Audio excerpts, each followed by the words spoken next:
Okay, we talked about simulating brains and we talked about making computers think, but the biggest problem is that we don't quite know what brains are and how we use them. Seeing the local elections, it's sometimes quite fascinating how people use their brain.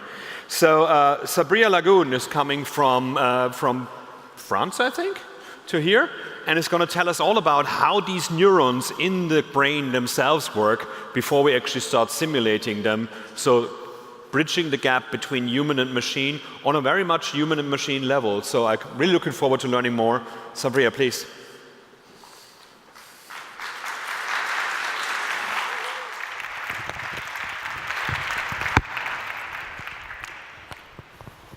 Hi. I know that the motto of this conference is People Code AI, and although I identify as a people, I don't code AI. However, as you know, most of the artificial neural networks are inspired by neurons in the brain. And I had the chance during my PhD to monitor neurons active during behavior in freely moving and behaving animals. And I wanted to share with you my fascination for neural networks in vivo. So, same as an artificial neural network, a real neuron receives input through its dendrites. The body of the cells is responsible for the transfer function, and then the information is transmitted through the axon onto the next neuron. At the end of the neuron, there is an electrical influx. The message arrives here, and then some little vesicles filled with neurotransmitters fusion with the membrane, and are then released in a very tight space between two neurons. This tight space is called the synapse, and this is the way in biology we can adjust the different weights of the inputs to the neuron. But the synaptic communication is not the only thing that exists in the brain. Sometimes neurons in the environment release a substance called a neuromodulator that is kind of just in the environment and which allows to stimulate two neurons at the same time, but who are not connected to each other. So neurons connect. You know probably the concept of layer through artificial intelligence, so where you have, for example, an input, a hidden layer, and an output layer, and this is very much inspired by the different layers of the cortex in the brain. However, not all brain regions have layers, so the cortex is very layered, but the deeper structures, there might be just, for example, bundles of neurons connected together in a genetically determined way. Neurons look different. Of course, in artificial neural networks, we have a bunch of undefined neurons who then adjust their ways based on backpropagation and learning. However, in the brain, neurons are based on different categories, and they are genetically determined to look different, but also to act differently. Some of them, for example, are activatory neurons, and other ones are inhibitory neurons, so they will tell other neurons to shut it down. And this complexity is not only based on the morphology, but this morphology will be correlated to how they connect to other neurons, as well as their electrical properties, for example, how fast they are able to fire, or as well as their chemical properties. So all of these neurons are genetically determined to be different and to talk differently and to connect differently. And furthermore, this is another factor of complexity. The brain is plastic. So not only the weights of the connections can change, but the neurons can actually grow and connect to other neurons that they were not connected to before. And recently, there was discovery that the adult brain was capable of producing new neurons. This is neurogenesis. So as I said, there are certain patterns of connection based on the different types of neuron, and this is more known in the artificial intelligence side by these patterns called the cortical column.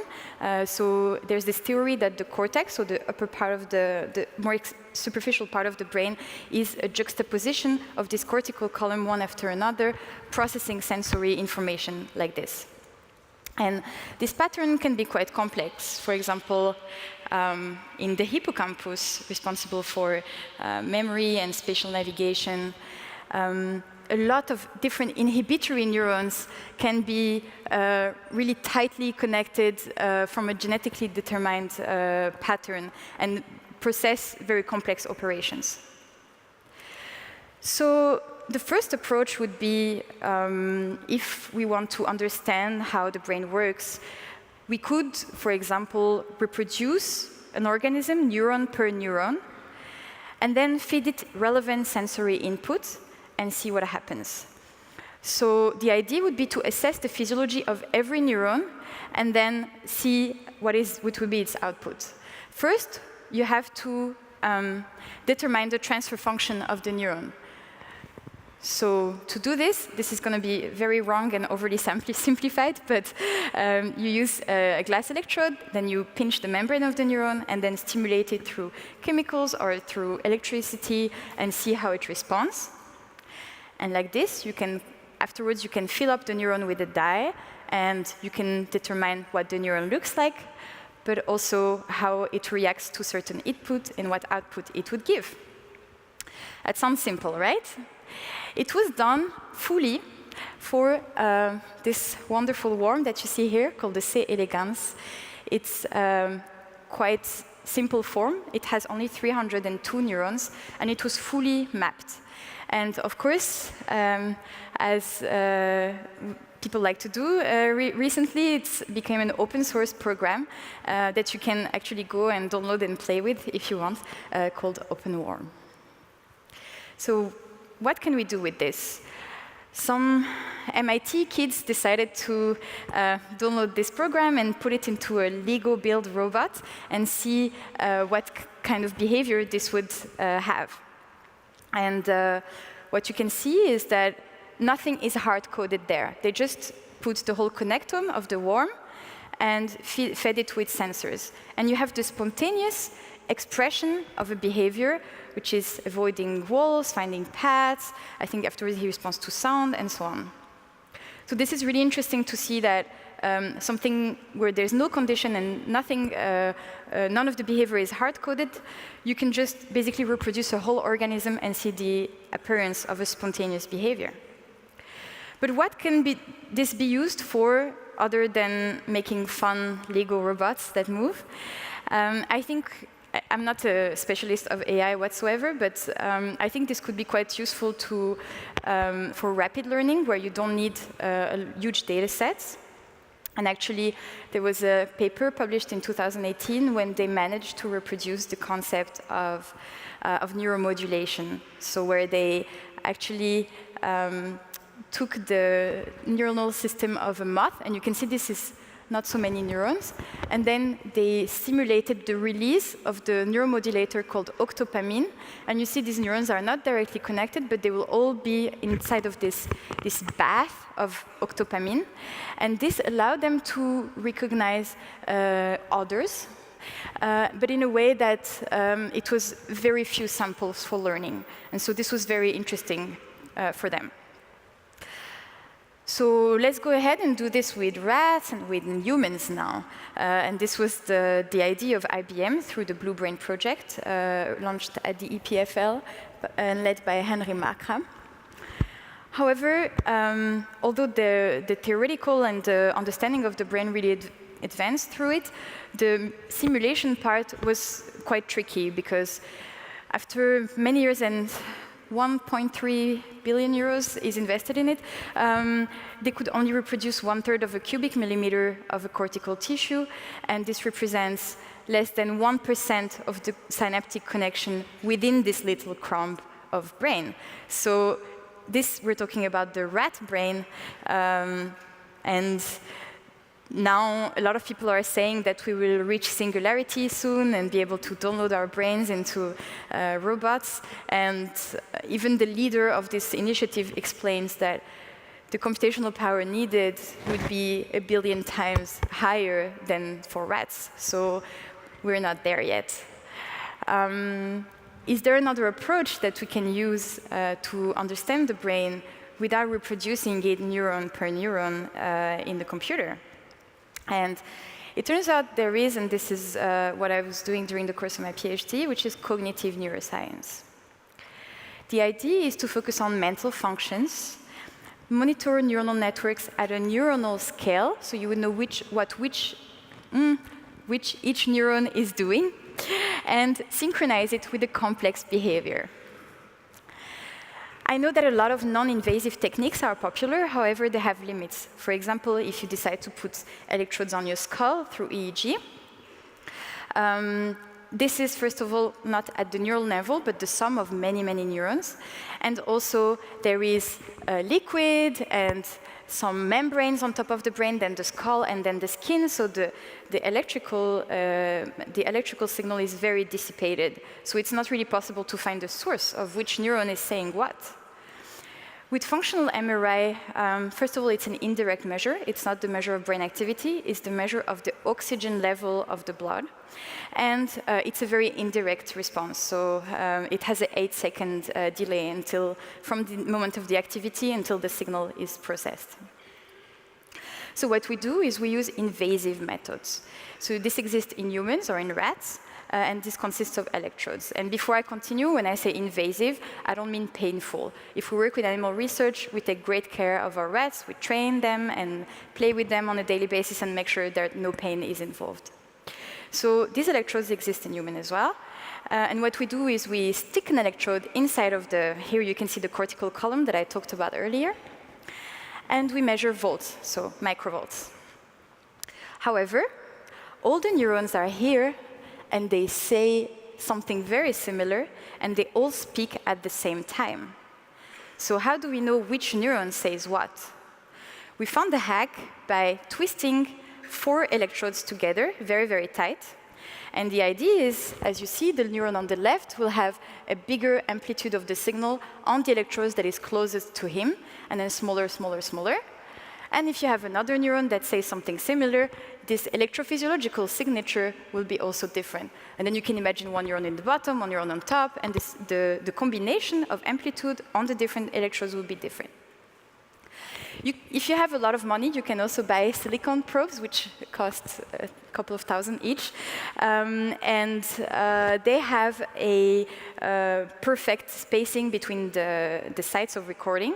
And this is a recording that I did in a 3D moving rat. And you can see there's one neuron here recorded from channel 1 to 5, one neuron recorded from channel 4 to 7, and then this is the same neuron speaking again. This is in time, and you have neuron A, neuron B, and neuron A again. So even with your eye, you're able to understand which neuron says what. Another method is to genetically modify the rats or the mice so that their neurons have a switch to turn the neurons on or off with light. And another option is also to genetically modify the animals so that their cells light up when they're active and implant a small microscope onto their head. So you can literally visualize the neuronal activity in free moving, behaving animals. That's quite fascinating. And of course, none of this is really useful if you don't know what is happening at the same time. So we need behavioral setups. So we usually use mazes, virtual reality environments for mice and rats, as well as a set of sensors, video tracking, and control machine, state machine controllers to really deliver stimuli and record what the animals do in real time. And what we try to do is to extract the rules. So we don't really care about which neuron is connected to which one and so on, but we try to understand what are the rules of this cognitive processing. And I'm going to give you a super old school example. Who has heard of the Pavlov dog, Pavlov conditioning? Yeah? So the idea is, this is in a monkey here, he would hear a sound, and afterwards they will give him orange juice, and they love it. And what they did now in this experiment is they recorded from one single neuron. So here, every single line is a trial, and every time there is a dot, the neuron is activated. And on top, you have this histogram, which is just basically the sum of all of the points. So when you give orange juice to the monkey, the neuron is active. If the monkey hears the tone, the neuron is active during the tone, so it's predicting the reward. If you make him hear the tone and don't give him the orange juice, the cell will shut off, giving an error message. So this explains that one neuron is not responsible for saying, OK, I have orange juice, but this actually has multiple modalities. For example, it can signal error messages. So it can say, I predicted something, and I didn't have it, so I'm telling you. This is one of the principles of what we do. This is one neuron, you know? So what we're interested in is cognitive flexibility, decision-making, spatial navigation, metacognition, which is thinking about how you are thinking, and rats are able to assess their own confidence levels, actually, and understanding of the rules. I'm going to give you, as I promised, to give you an example of how this can be used in AI. I'm going to talk to you about spatial navigation and especially spatial integration.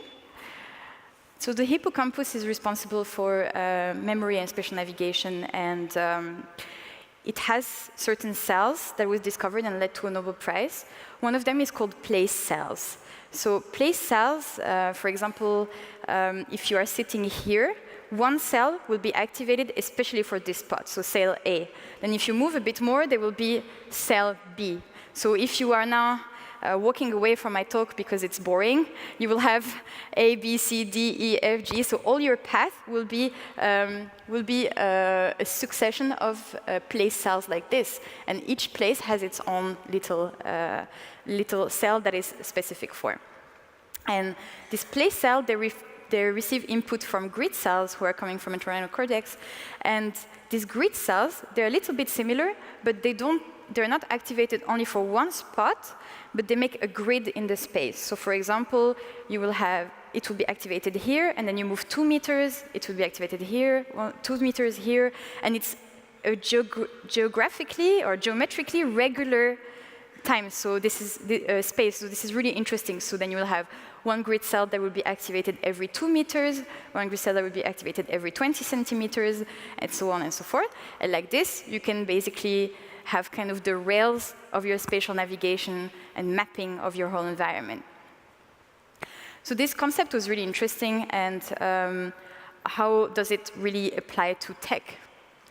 Some researchers decided to create an AI algorithm that reproduces the concept of grid cells. So here, remember, we're not reproducing the anatomy, but simply the concept of the grid cells. And what happens is, as they put it into a robot, the robot started being able to navigate autonomously. So it's all about the principle of which component from the environment you decide to sample and process. And Google DeepMind, this was published this year. It was really a crazy, mind-blowing result. They fed to a deep learning algorithm, they fed it some rat behavioral data, so just the rat running everywhere, just tracking video data, as well as place cell data. And the deep learning spontaneously started showing grid cell behavior. So this is really interesting to show that the optimized solution already exists in the brain. And even if you train very much your deep learning, it will come down or boil down to an already existing biological solution that we knew since many, many years. So yeah, this is what I wanted to share with you today. The fact that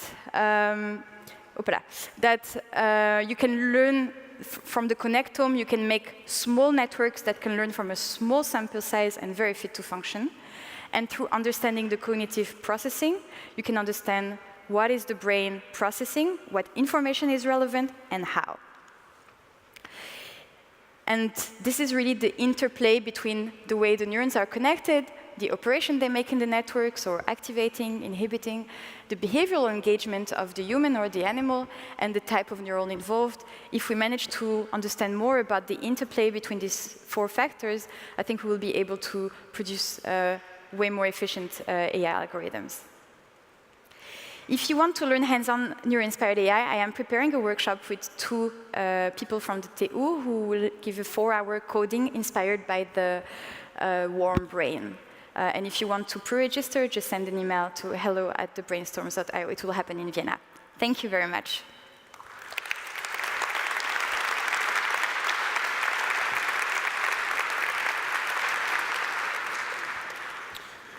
Excellent. I think we have people thoroughly baffled. We only had one question so far. So please ask more questions. We got time. You've been very much on time. Thank you very much for that. I think it was exactly. You said there's an analogy between hidden layers and the neural network and layers of the brain. How many layers is typical for neural structures? So the cortex has 6 layers. And the way that it is organized is depending on whether this is so there are different levels. So there can be a sensory cortex. Actually, I have slides. I'm going to show you. Okay, that might be easiest. If it's still here. Can you switch back to her slides, please? So that's perfect. Otherwise, you can only show it to me, and that will be kind of unfair to the audience. Otherwise I will just explain. So basically, there are different types of cortices. Some of them are motor, and some of them are sensory.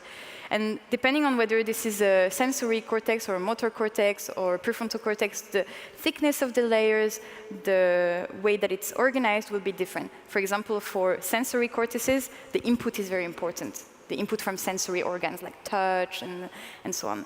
And for motor cortices, the output layer will be the most important, the one that sends the message to the muscles. So that's a very broad way of explaining it. Okay.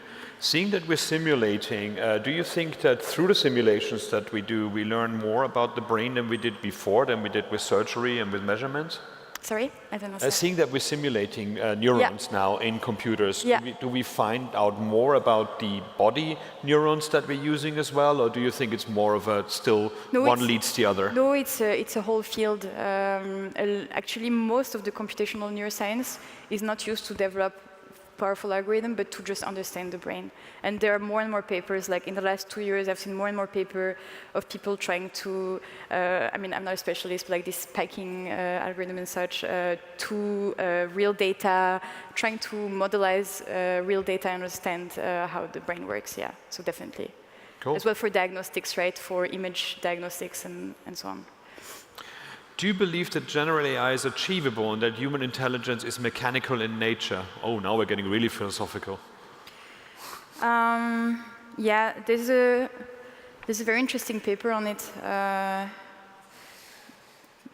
published in Nature, I think, called "What is Consciousness and Could Machines Have It?" And I would advise you to have a look at this. I think my belief would be very uneducated, so I don't want to. In my opinion, I think right now the technical aspect of it is still really so complex that, Okay, here's another controversial one. Do you think we will soon be able to create an artificial brain of a small animal? Yeah, this is. I think it was done for the worm, it was done for the bee, it's being done. And I think this is what the guys from IBM are explaining, is right now we're reaching the limit of computational power, but there are some ideas that there might be a new revolution in terms of computational power, and if this is the case, I think at least part of it could be reproduced. But we will need more computational power, definitely. Kind of weird one for myself. I know there has been research, especially in the 60s and 70s, about different drugs and how they work on the brain's functionality. Yeah. Are we trying to do that in AI as well?